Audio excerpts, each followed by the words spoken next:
ഇതാണ് എൻ്റെ 2 ഡ്രസ്സ്. ഈ ഫസ്റ്റ് വണ്ണാണ് വാങ്ങി തന്നത്. ഒരു കോട്ടൺ പാകിസ്ഥാനി സെറ്റ്. പക്ഷേ നല്ല കളറായതുകൊണ്ട് എനിക്ക് ഇട്ടിട്ട് നല്ല ഭംഗിയുണ്ട്. ഇതിൻ്റെ ഫിറ്റിംഗ് ആയിക്കോട്ടെ ഒരു ലൂസ് ഫിറ്റാണ്. അപ്പോൾ എനിക്ക് ഭയങ്കരമായിട്ട് ഇഷ്ടമായിനി. പിന്നെ സെക്കൻഡ് വൺ ഇതാണ്. ഒരു ഓർഗാൻസ ഷാൾ വരുന്ന ഹാൻഡ് വർക്ക് വരുന്ന ഒരു ചുരിദാറാണ്, ഡബിൾ ഷെയ്ഡിലുള്ളത്. എനിക്കിഷ്ടമായിനി. അപ്പം ഏതിടാനുള്ള കൺഫ്യൂഷനിലാണ് ഉള്ളത്. അപ്പം ഞാനിനി ഡ്രസ്സൊക്കെ ചേഞ്ച് ആക്കിയിട്ട് വരാം. പിന്നീട് ഒരു ഹറിബറി ആയിരുന്നു. കുളിയൊക്കെ കഴിഞ്ഞ് ഈ ഒരു ഡ്രസ്സൊന്നും ഇട്ടു. മറ്റേ ഡ്രസ്സൊന്നും ഇട്ടുവെക്കാൻ സമയം കിട്ടിയില്ല.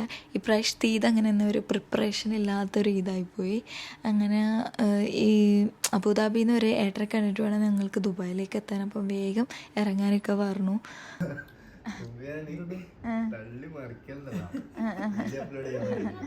അല്ല അടുക്ക് ബിരിയാണി എങ്ങനെയുണ്ട്? ബിരിയാണി സൂപ്പർ. സത്യം പറയണോ? ആ സത്യം. സത്യം പറഞ്ഞാൽ എനിക്ക് ഇഷ്ടപ്പെട്ടേ. ഞാൻ സൂപ്പർ തന്നെയല്ലേ പറഞ്ഞേ. ബീഫാണെങ്കിൽ ഒട്ടക ബീഫാണെങ്കിൽ അതിനേക്കാളും ഒട്ടക ബീഫാ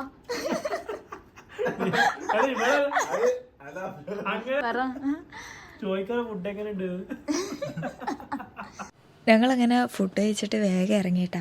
ഇത് ഇക്കാക്കാൻ്റെ റൂമിൽ പോയിട്ടാണുള്ളത്. ബാച്ചിലേഴ്സ് റൂമാണ്. അങ്ങനെ അവിടെ നിന്ന് ഇക്കാക്കാനെ കണ്ടിട്ട് ഞങ്ങൾ ദുബായിലേക്ക് വിട്ടു. ഹായ്. അപ്പം നമ്മൾ നേരത്തെ കണ്ടതാണ്. പിന്നെ ഇപ്പോൾ ആ വീഡിയോ എടുക്കുന്നത്. നമ്മളിപ്പോൾ ദുബായി എത്തി. ദുബായ് കഴിഞ്ഞല്ലേ? ദുബായിലാണ്. അപ്പോൾ നേരത്തെ ഞങ്ങൾ ഫുഡ് കഴിച്ച് റൂമിൽ നിന്ന് ഇറങ്ങി 2-3 വേഗം ഫോട്ടോ എടുത്തിട്ട് വിട്ടതാണ്. അപ്പോൾ നേരെ ഏട്ടൻ്റെ അടുത്തേക്ക് പോയിട്ടുണ്ടായിരുന്നു. അപ്പം ഏട്ടൻ 2 ഡേയ്സായി നടു ഉളുക്കിയിട്ട് കിടക്കുകയാണ്. അപ്പം ഇന്ന് നാളെ നാട്ടിലേക്ക് പോകാൻ ഇങ്ങനെ ടിക്കറ്റൊക്കെ നോക്കുന്നുണ്ട്, നാട്ടിൽ നിന്ന് ട്രീറ്റ്മെൻറ്റ് എടുക്കാൻ വേണ്ടിയിട്ട്. അങ്ങനെ ഏട്ടനെ പോയി കണ്ടു. അത് കഴിഞ്ഞ് അവിടുന്ന് ഇറങ്ങി. അവിടെ നല്ല ഫ്രൂട്ട്സ്, കസ്റ്റാർഡ് വിത്ത് ഫ്രൂട്ട്സ് കിട്ടിയിട്ടുണ്ടായിരുന്നു. അങ്ങനെ അതൊക്കെ കഴിച്ച് ഞങ്ങൾ അവിടുന്ന് ഇറങ്ങി. അങ്ങനെ ഇപ്പം ദുബായിൽ എത്തി. ഇപ്പം പോകുന്നത് കറാമിയിലേക്ക്. ഒരുപാട് ആൾക്കാരെ കാണാൻ ഇന്നുണ്ട്. എവിടെ നിന്നൊക്കെയോ മീറ്റ് ചെയ്യാമെന്ന് പറഞ്ഞിട്ടുണ്ട്. അപ്പോൾ ബാക്കി ഓരോരാളെ കാണുമ്പോൾ വീഡിയോ എടുക്കാം. പിന്നെ ഇന്ന് അബുദാബിയിലേക്ക് തിരിച്ചു പോവും. നാളെ എടുക്കാർക്ക് ഡ്യൂട്ടി ഉണ്ട്. ഇന്നലെയും ഇന്ന് മാത്രമേ ലീവ് കൊടുത്തിട്ടുള്ളൂ. അപ്പോൾ അല്ലെങ്കിൽ എന്തെങ്കിലും പ്ലാൻ ചെയ്യാമെന്നൊക്കെ വിചാരിച്ചിട്ടുണ്ടായിരുന്നു, എവിടെയെങ്കിലും പോവാനൊക്കെ. പക്ഷെ ഒന്നും പറ്റിയിട്ടില്ല. അപ്പോൾ ഇപ്പം നമ്മൾ നല്ല ദുബായ് വ്യൂ കണ്ട് ഖറാമിയിലേക്ക് പോകുന്നു. ഞാൻ ബാക്ക് ക്യാമറ വെച്ചിട്ട് കാണിച്ചു തരാം.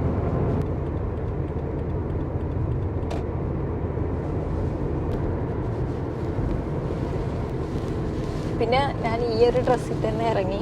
ഇക്കാനോട് ചോദിച്ചപ്പോൾ, പിന്നെ നാട്ടിൽ വിളിച്ചപ്പോൾ ഫാമിലിയിലും പറഞ്ഞു ഇതാ രസം, ആ ഡ്രസ്സ് നമുക്ക് വേറെ ഏതെങ്കിലും ഫങ്ഷനോ അല്ലെങ്കിൽ എന്തെങ്കിലും വരുമ്പോൾ ഇടാം. അപ്പം എന്താ മാപ്പിളെ ഒരു ഈദ് മുബാറക്കൽ പറഞ്ഞുകൂടെ എല്ലാവരോടും? എല്ലാവർക്കും എൻ്റെയും എൻ്റെ ഫാമിലിയുടെയും ഈദ് മുബാറക്. സ്റ്റാൻഡേർഡ്. അപ്പം ഇവിടെ കറാമിയിൽ ഇപ്പം 2-3 കസിൻസിനെ കാണാൻ പോയി. കാണിച്ചത്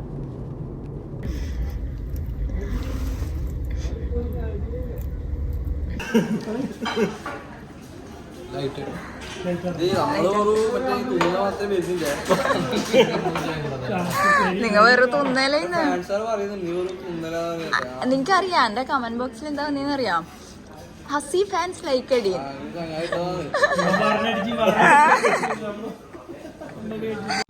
അവിടുന്ന് നമ്മൾ അബ്ര കിടന്നിട്ട് ഒരു കസിനെ കാണാൻ പോവുകയാണ്. ഇപ്പോഴത്തെ ക്ലൈമറ്റ് നല്ല ക്ലൈമറ്റ് ആയതുകൊണ്ട് ബോട്ടിൽ പോകാൻ നല്ല രസമാണ്. പിന്നെ നല്ല ക്യൂ ഉണ്ടായിന്. നീണ്ട ഒരു ക്യൂവിന് ശേഷം ഞങ്ങൾക്ക് ബോട്ടിൽ കയറാൻ പറ്റി. Hello guys.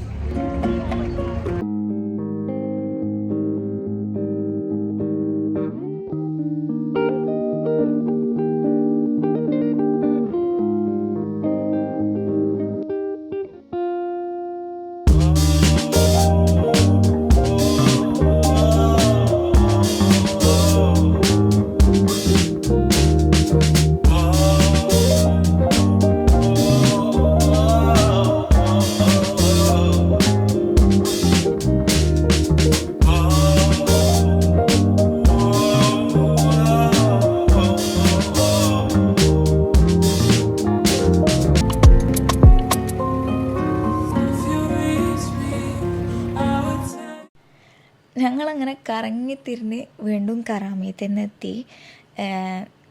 ഇപ്രാവശ്യത്തെ ഇതിൻ്റെ പ്ലാൻ ഒന്നും നടന്നിട്ടില്ല എന്ന് പറയാം.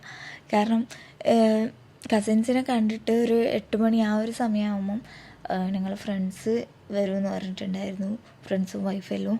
പക്ഷെ അവരും വന്നിട്ടില്ല. ഞങ്ങൾക്ക് അങ്ങോട്ടേക്ക് പോകാമെന്ന് വിചാരിച്ചു, അതും നടന്നിട്ടില്ല. അങ്ങനെ പിന്നെ വിചാരിച്ചു അവരവരുടെ ഫാമിലിൻ്റെ കൂടെയാണ് ഉള്ളത്. ഞങ്ങളും വിചാരിച്ചു ഞങ്ങളെ ഫാമിലിൻ്റെ കൂടെ തന്നെ നിൽക്കാമെന്നുള്ളത്. എപ്പോഴും ഫ്രണ്ട്സിൻ്റെ കൂടെ തന്നെയല്ല ഉണ്ടാവലും.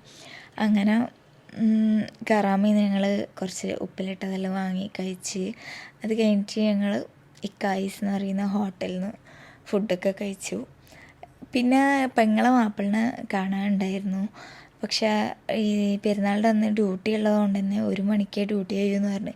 അപ്പോൾ അതുവരെ ദുബായിൽ തന്നെ കറങ്ങിത്തിരിഞ്ഞ് ലാസ്റ്റ് പെങ്ങളെ ഹസ്ബൻഡിനെയും കണ്ട് എന്നിട്ടാണ് ഞങ്ങൾ തിരിച്ച് റൂമിലേക്ക് പോയിട്ടുണ്ടായത്.